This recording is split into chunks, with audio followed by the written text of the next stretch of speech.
স্থিতিশীল হয়ে যায়, এর কারণটা কি? ব্যবসায়ীরা এই বিষয়ে আসলে কি বলছেন?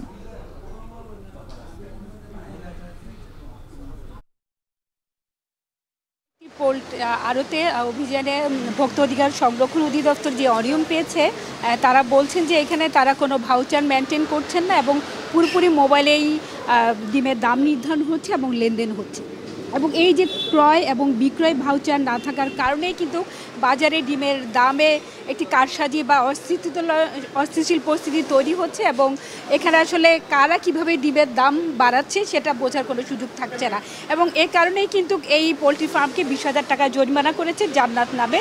এবং এই বিষয়ে আমরা এখন জানতে চাইব আসলে তারা কি অনিয়ম পেয়েছে ভোক্তা অধিকার সংরক্ষণ অধিদপ্তর। এবং এই মুহূর্তে আমার সাথে আছেন অধিদপ্তরের উপপরিচালক ফয়জুল্লাহ।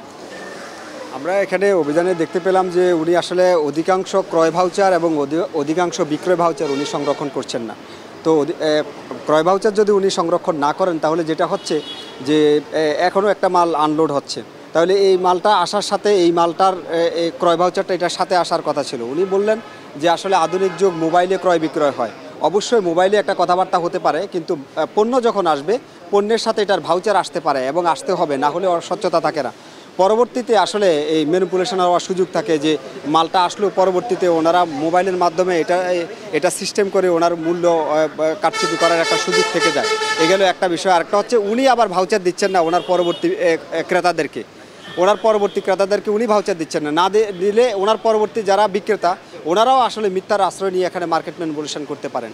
আর উনি নিজেও জি আমরা যেটা ভোক্তা অধিকার সংরক্ষণ অধিদপ্তর যেটি বলছেন যে আসলে এভাবে প্রত্যেকটি পর্যায়ে যখন ভাউচার তারা কেউ মেনটেন করছেন না তখনই কিন্তু একটা অনিয়ম এবং কারসাজির সুযোগ থাকে এবং প্রত্যেকটি ধাপে কিন্তু দামটি বাড়ছে।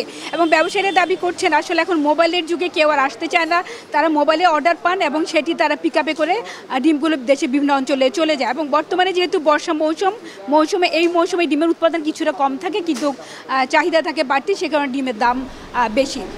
মুক্তি এই ছিল আমার কাছে এখনকার মতো ডিমের আড়তে অভিযানের সবশেষ।